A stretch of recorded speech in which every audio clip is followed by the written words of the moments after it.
فرمایا یہ جو مومن ہوتا ہے نا یہ محبت والا ہوتا ہے. اور حضور فرمانے لگے اس بندے میں کوئی خیر ہی نہیں، اس میں کوئی بھلائی ہی نہیں جو نہ محبت کرے اور نہ اس سے محبت کی جائے. مومن محبت والا ہوتا ہے، الفت والا ہوتا ہے، پیار والا ہوتا ہے، پریم والا ہوتا ہے. وہ بندے میں بھلائی نہیں جو نہ پیار کرے اور نہ کوئی اس سے پیار کیا جائے. میرے نبی پاک علیہ السلام نے فرمایا قیامت کے دن رب کریم فرمائے گا کہاں ہیں وہ لوگ. منادی اعلان کرے گا میدان محشر میں، کوئی آدمی اعلان کر وہ کہاں ہیں لوگ. اور تو کس کو ڈھونڈ رہا ہے؟ فرمایا مجھے رب نے بھیجا ہے کہ وہ بندے ڈھونڈ کے لاؤ جو دنیا میں میری رضا کے لیے ایک دوسرے سے محبت کیا کرتے. وہ بندے ڈھونڈ کے لاؤ. بندے ڈھونڈے جائیں گے. یا رسول اللہ رب ان کا کیا کرے گا؟ تو نبی کریم صلی اللہ علیہ وسلم فرمانے لگے رب فرمائے گا تم دنیا میں میری رضا کے لیے ایک دوسرے سے پیار کرتے تھے، آج میرے عرش کے سائے کے علاوہ سایہ کوئی نہیں، آج میں تمہیں اپنے عرش کے سائے میں جگہ عطا کروں گا. میری رضا کے لیے پیار کیا تم نے، میری رضا کے لیے محبت. خدا را تھوڑا تھوڑا لوگوں سے پیار شروع کریں. آپ یقین کریں وہ پولیس والے سے آپ کہیں نا کہ تو اپنا رویہ ٹھیک کر، تو کہتے تو انہیں پتہ نہیں بندے کس طرح دا ساڑھنا سلوک کرتے. وہ بھی مطمئن ہے، وہ کہتا ہے اگر میں گالی گلوچ کر رہا ہوں تو میں ٹھیک کر رہا ہوں. وہ کہتا ہے یہ لوگ لائے کیس ہیں.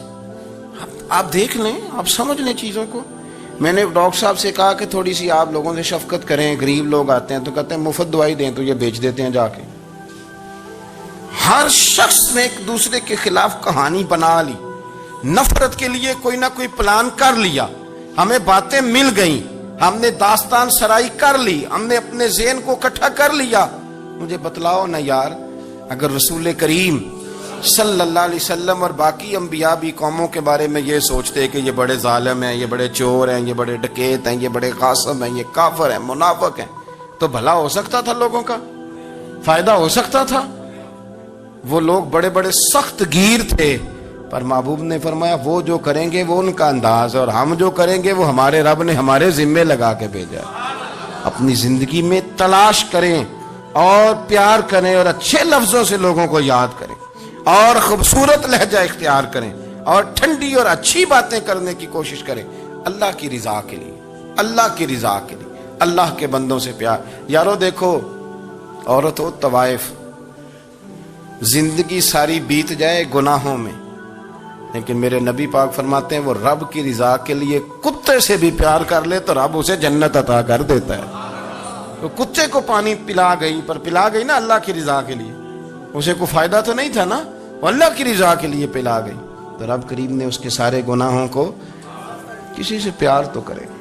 میں اکثر کہتا ہوں کہ میاں بیوی کا جو رشتہ ہوتا ہے نا، اس کو اللہ پاک نے نا قرآن پاک میں اپنی نشانیوں میں سے ایک نشانی قرار دیا ہے. ان دونوں کی وجہ سے گھر چلنا ہے، بچوں کی پرورش ہونی ہے، نظام زندگی. آپ گھر سکون کے لیے جاتے ہیں، اطمینان کے لیے. آپ اپنے گھر کے اندر جیسے بھی ہوں آپ کہتے ہیں یہاں مجھے کوئی پریشانی، یہ میرا اپنا بیڈ ہے، اپنا بستر ہے. لیکن اگر اسی رشتے میں جب آپ بیج بوئیں تو سب سے پہلے دولت کا بوئیں. اگر لڑکے والے یہ لالچ کرتے ہیں نا لڑکی کیا لے کے آئے گی، تو لڑکی والوں کا بھی لالچ ہوتا ہے کہ لڑکا کماتا کیا ہے. ان کو بھی پتا ہوتا ہے کہ کتنے پیسے لاتا ہے، کیا کمائی ہے، کتنا کچھ جھاڑو پھیر لیتا ہے. آپ نے جب بنیاد یہ رکھی، مجھے دیانتداری سے بتانا کہ پورا نیک ہو، پورا شریف ہو، پورا پرہیزگار ہو، لیکن دولت صحیح نہ کماتا ہو تو رشتہ آسانی سے ہو جاتا ہے. وہ بس سارا کچھ ٹھیک ہے، صرف کمائی تھوڑی سی کم ہے، وہ مشکل سے گزارا ہوگا. وہ کہتے ہیں نہیں جی نہیں، بھوکے تو نہیں نہ مرنا. کیوں؟ ہم نے اس کے اندر جب دولت کو شامل کر لیا، آ گئی دولت، تب جس رشتے کی بنیادی دولت پہ ہوگی وہاں آپ وفا تلاش کریں گے، وہاں آپ خلوص تلاش کریں گے، وہاں ہم للہیت تلاش کریں گے. اللہ کرے ہو جائے. لیکن وہ ہمارے مائنڈ سیٹ میں یہ بات ہوتی ہے کہ یہ جو معاملہ ہے یہ گڑبڑ ہے. اگر رضا الہی مقصود ہو، اگر اللہ کی رضا مقصود ہو. حضرت فاطمہ بنت قیس ایک صحابیہ تھیں، انہیں طلاق ہو گئی. ان کے لیے 2 رشتے آئے، ایک حضرت عبد الرحمن ابن عوف کا مالدار ترین آدمی تھے، اور ایک حضور کے غلام تھے، وہ بڑے غریب تھے، مسکین تھے۔ ان کے والدین کی خواہش تھی کہ عبد الرحمن ابن عوف سے شادی ہو جائے، وہ بھی تو بڑے نیک ہیں، پارسا ہیں، عشرہ مبشرہ ہیں۔ حضرت فاطمہ بنت قیس نے کسی بندے کی ڈیوٹی لگائی، کہنے لگی پتہ کرو نبی پاک کی رضا کیا ہے، حضور کی رضا کدھر ہے؟ تو پتہ چلا حضور کی خواہش غریب کی طرف ہے۔ تو وہ خاتون اپنے ماں باپ کو کہنے لگی میرا نا اس غریب سے رشتہ کرا دو۔ انہوں نے کہا پتر، بیٹیوں کے بارے میں ماں باپ بڑے احساس ہوتے ہیں، ہم چاہتے ہیں کہ عبد الرحمن ابن عوف مالدار ہے تو وہ بھی تو نیک ہے نا، حضور نے دنیا میں جنت کی بشارت دی اور ان کا بڑا اعزاز ہے، حضور نے ان کے پیچھے نماز پڑھی، بڑا مرتبہ بڑا مقام والا صحابی ہے، وہ تو غریب آدمی ہے، اور پھر حضور نے حکم تو نہیں نہ دیا، خواہش کا اظہار کیا ہے۔ اس بی بی کے جملے بڑے شاندار ہیں، کہنے لگی آپ مجھے اللہ کی رضا کے لیے نا میرے نبی کے حوالے کر دیں، مجھے امید ہے اللہ رسول مجھے کبھی ضائع نہیں فرمائیں گے، مجھے حوالے کریں رسول کائنات۔ چھوڑیں کو ضروری ہے دنیا داری ہر طرف دیکھنا، کہیں کوئی کام ایسا بھی تو ہو نا جو محبت کے زور پہ ہو، جو محبت کے لیے ہو۔ باقی فروغ محبت میں اپنا کردار ادا کرو۔ دیکھیں نا حضور صلی اللہ علیہ وسلم نے فرمایا جس نے محبت کے ساتھ ماں باپ کا چہرہ دیکھا اللہ اسے کامل حج کا ثواب عطا کرے گا۔ لیکن حدیث میں جو حضور نے شرط لگائی اس شرط کا خیال رکھنا ہے۔ کس طرح چہرہ دیکھنا ہے؟ فرمایا ماں باپ کا چہرہ دیکھو کس طرح۔ اچھا یہ حدیث بتاتی ہے کہ کچھ لوگ ایسے ہیں جو چہرہ دیکھتے ہیں پر محبت سے نہیں دیکھتے۔ ابا جی کی کچھ باتیں کڑوی بھی لگتی ہیں نا، تو کئی دفعہ کچھ بچے چہرہ دیکھتے ہیں پر محبت سے نہیں دیکھتے، تو حضور نے فرمایا تو محبت سے چہرہ دیکھ، تیرے رسول کا وعدہ ہے رب مقبول حج کا ثواب دے گا۔ صحابی عرض کرنے لگے یا رسول اللہ صلی اللہ علیہ وسلم اگر میں 2 دفعہ دیکھوں؟ تو حضور نے فرمایا 2 حج کا ثواب۔ اس نے کہا حضور میں دن میں 3 دفعہ دیکھوں؟ تو فرمایا 3 حج کا ثواب۔ اس نے چوتھی بار کی بات کی تو حضرت ابو ہریرہ فرماتے ہیں حضور نے فرمایا تو جو پوچھتا رہے گا اور میں بتاتا رہوں گا تو بات ختم نہ کریں، حضور حکم کریں، فرمایا تو 100 دفعہ دیکھ اللہ 100 حج کا ثواب عطا کرے۔ بات کو ختم کرتے ہیں، تو جتنی دفعہ دیکھ اللہ تجھے اتنے حج کا۔ شرط یہ ہے کہ ذرا پیار سے دیکھ، ذرا محبت سے دیکھ، خدا را کسی سے پیار تو کریں۔ اس سال میرے گاؤں کے میلے کی بھیڑ میں جو گم ہوا وہ ایک بھکارن کا لال تھا، اس غریب کو تلاش تھی متاع خلوص کی، اور مخلوق چپ رہی کہ یہ مشکل سوال تھا۔ یار کوئی شخص ایسا بچا ہی نہیں جس سے لوگ امید کریں، توقع کریں کہ مجھے یہ اپنا کندھا دے گا میں سر رکھ کے رو لوں گا۔ کوئی ایک ایسا شخص ملا ہی نہیں جس کے بارے میں لوگ کہیں کہ بڑا مخلص ہے یار۔ اتنی بڑی میرے محبوب کی امت، ہر حکومت غلط، ہر شخص غلط، ہر بندہ برا، ہر جماعت بری، اللہ کی رضا کے لیے کچھ لوگوں کے لیے فروغ محبت کا بھی فریضہ سر انجام دیں۔ کیسے لوگوں کو یہ بات سمجھائی جائے؟ حضرت ابو ادریس خولانی رضی اللہ تعالیٰ عنہ تابعی ہیں، حافظ منذری نے الترغیب و ترہیب میں لکھا ہے، فرماتے ہیں کہ حضرت ابو ادریس خولانی کہ میں دمشق کی جامع مسجد میں گیا تو میں نے ایک چمکدار چہرے والا، سیاہ داڑھی والا، چمکتے دانتوں والا خوبصورت نوجوان نبی پاک کی حدیثیں بیان کرتا دیکھا۔ اس کے چاروں جانب حضور کے غلام بیٹھے تھے۔ میں نے ایک شخص سے کہا یار بڑا حسین چہرہ ہے، بڑا ہی خوبصورت انداز ہے، کون ہے بندہ؟ انہوں نے کہا آپ نہیں جانتے، یہ صحابی رسول حضرت معاذ ابن جبل ہے رضی اللہ تعالی عنہ۔ حضرت معاذ ابن جبل کا انتقال بھی کوئی 40 سال کی عمر سے پہلے ہو گیا تھا، لیکن ان پر حضور کا اعتماد اتنا تھا کہ حضور نے اپنی حیات ظاہرہ میں گورنر بنایا انہیں صوبے۔ چمکدار دانت، حدیثیں بیان کر رہے ہیں۔ حضرت ابو ادریس خولانی رضی اللہ تعالیٰ عنہ کہتے ہیں رش بڑا تھا، میرے دل میں خواہش ہوئی کہ آج تو لوگ زیادہ ہیں، کل آؤں گا ملاقات کروں گا۔ کہتے ہیں اگلے دن میں اپنی طرف سے سب سے پہلے گیا، پر حضرت معاذ ابن جبل تو مجھ سے پہلے مسجد میں موجود تھے اور وہ نفل پڑھ رہے تھے، اللہ اللہ کر رہے تھے۔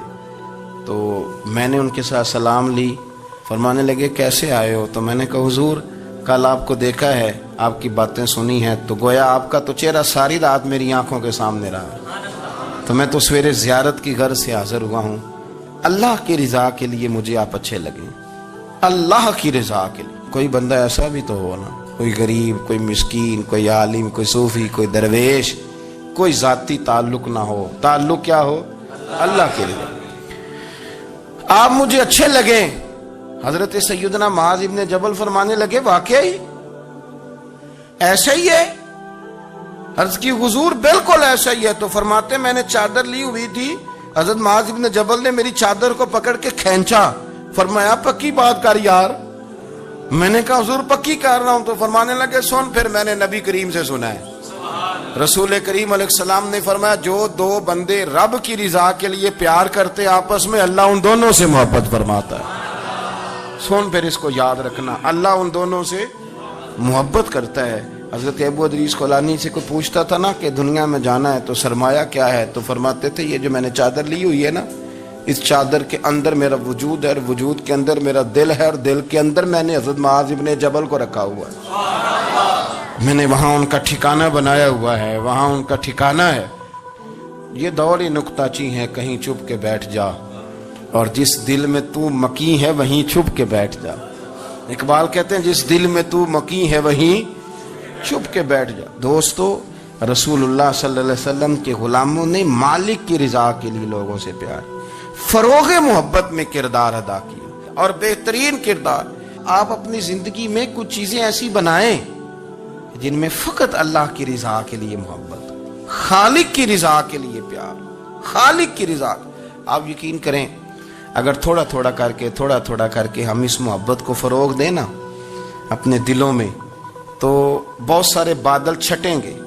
ہم نے نا وہ تیزی سے دولت کو, لالچ کو, ہمارے پاس بڑے سارے لوگ آتے ہیں, اور ہم اس قابل بھی نہیں جتنے لوگ آ جاتے ہیں. میں صحیح کہہ رہا ہوں, بالکل کوئی حیثیت نہیں 1% بھی. جب پلٹ کے دیکھتے ہیں تو شرم آتی ہے کہ یار اتنی دور سے بندہ چل کے آ گیا, اس کو کیسے سمجھائیں, کس طرح کر کے. تو ایک آدھ دن پہلے ایک بزرگ آ گئے, اور وہ اچھے صاف ستھرا ان کا مزاج تھا, بڑے شاندار. تو میں زیارت کے لیے ہوں, تو میں نے کہا زیارت شیارت والا تو کھاتا کوئی نہیں, چلو آپ آ گئے ہیں تو کوئی حکم کریں. تو کہنے لگے کوئی حکم نہیں, میں اللہ کی رضا کے لیے آیا ہوں. یہ کوئی تقریر نہیں تھی, ایک خطبہ نہیں تھا, نہ ان کے سامنے سپیکر تھا, نہ وہ شور کر رہے تھے, نہ وہ نعرے لگوا رہے تھے, نہ وہ ہاتھوں پہ ہاتھ مار رہے تھے. اور اس بندے نے کہا اللہ کی رضا کے لیے آیا ہوں, تو وہ بھی رو پڑے تو میں بھی رو پڑا. ختم ہو گئی بات. اب بات کو سمجھیں, یہ اتنا تگڑا رشتہ ہے نا یار. کسی رشتے کے بیچ برادری ہوتی ہے, کسی رشتے کے بیچ خاندان ہوتا ہے, کسی رشتے کے بیچ قبیلہ ہوتا ہے, کسی رشتے کے بیچ رنگ نسل ہوتی. وہ کتنا تگڑا رشتہ ہے کہ دو بندوں کا رشتہ ہو, ایک بیچ میں خدا ہو, دوسرے محمد مصطفیٰ ہو. آپ کتنا اسے مضبوط رشتہ سمجھیں گے جس کے بیچ اللہ رسول ہو. اتنا تگڑا رشتہ, اتنا مضبوط تعلق, اتنی وسعت اس کے اندر. اللہ کی رضا کے لیے حضرت موسیٰ کلیم اللہ علی نبینا علیہ الصلوۃ والسلام سے رب کریم نے فرمایا, کہا اے موسیٰ میری رضا کے لیے بھی کوئی کام کیا ہے؟ حضرت موسیٰ علیہ السلام نے عرض کی یا اللہ میں نے تبلیغ کی. تو فرمایا وہ تو آپ کی ذمہ داری تھی. امام غزالی نے روایت لکھی ہے, اے اللہ میں نے آپ کے تمام احکامات پہ عمل کیا, موسیٰ وہ تو آپ نے کمال کیا, اللہ کے پیغمبر ہیں, میری رضا کے لیے تو یا اللہ تیری رضا کے لیے کیا ہے؟ تو رب کریم نے فرمایا کسی بندے سے صرف اس لیے پیار کیا ہے کہ وہ اللہ کا بندہ ہے, فقط اس لیے پیار کیا ہو کہ وہ اللہ کا بندہ ہے, فقط اس لیے. میرے عزیز آپ بات کو سمجھیں, زندگی میں فروغ محبت پر کچھ کام کریں, کچھ تھوڑا سا کوشش کریں گرد جھاڑنے کی, کچھ گرد جھاڑنے کی. ہم نے نا ایک سٹیٹس بنا لیا ہے. اب تو مسلمان پہلے فرقوں میں بٹے, قبیلوں میں بٹے, اب شہروں میں بٹ گئے. آپ کبھی گجرانوالا کے لوگوں سے پوچھو نا گجرات, تو کہتے ہو گجرات والے تو اللہ بچائے, کہتے ہیں کہ نہیں؟ گجرات کے لوگوں سے پوچھے گجرانوالا تو کہتے ہوتے کھاندے ہی بڑا نے, کس کی بات کر رہے ہیں؟ تو گجرانوالا والوں سے پوچھیں لاہور والے, کہتے توبہ لاہوریا جی. صحیح کون ہے؟ کوئی بھی نہیں. کیوں؟ اس لیے کہ ہم نے ہر شہر کے لیے کہاوت بنا لی ہے. میں صحیح کہہ رہا ہوں, ہر قبیلے کے لیے کوئی نہ کوئی. یہ ہم نے ظلم کیا اپنی جان, یہ ہم نے زیادتی کی. کہانیاں بن گئی، کہاوتیں بن گئی، شہروں کے لیے، علاقوں کے لیے، قبیلوں کے لیے۔ مقصود کیا تھا؟ کسی طریقے سے نفرت پروان چڑھے۔ کھانا ہے نا، کھانا تو آپ جو کھانا کھاتے ہیں وہ اپنے ذائقے کے مطابق کھاتے ہیں۔ سندھ کے لوگ جو کھانا کھاتے ہیں وہ اپنے، آپ کا کوئی حق نہیں آپ ان کے کھانے پر تنقید کریں، اس لیے کہ ان کا ذائقہ وہ ہے، اور ان کا بھی کوئی حق نہیں وہ آپ کے کھانے پر تنقید کریں، اس لیے کہ آپ کا ذائقہ۔ لیکن طنز کرتے ہیں۔ جو بات سمجھانا چاہتا ہوں وہ یہ ہے کہ ہم طنز کرتے ہیں، تنقید کرتے ہیں۔ تضحیک آمیز لہجہ ہمارا ہوتا ہے، اس لہجے کے اندر کمزوری ہوتی ہے، اس کے اندر اس طرح کی بناوٹ ہوتی ہے کہ محسوس ہوتا ہے کہ ہم سامنے والے کو بڑا نفرت کی نظر سے دیکھتے ہیں۔ یہ رویہ کبھی اختیار نہ کریں۔ اپنی زندگی میں کوشش کریں خلوص کے ساتھ، للہیت کے ساتھ۔ میرے نبی پاک علیہ وسلم نے صحابہ سے پوچھا تھا، بتاؤ دین کی مضبوط گرہ کون سی ہے؟ مضبوط گرہ دین کی۔ تو ایک صحابی نے کہا، یا رسول اللہ نماز۔ پانچوں وقت مسلمان جمع ہوتے ہیں، ایک دوسرے کا حال احوال پوچھتے ہیں، تو اس گرہ میں مسلمان بندے رہتے ہیں۔ حضور نے فرمایا، تم نے بات ٹھیک کی پر میری مراد کو نہیں پہنچے۔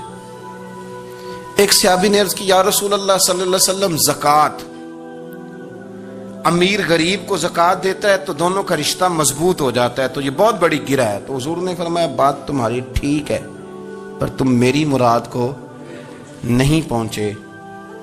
تو تیسرے نے عرض کی، حضور حج، مختلف رنگوں کے، قبیلوں کے، نسلوں کے، علاقوں کے لوگ آتے ہیں، ایک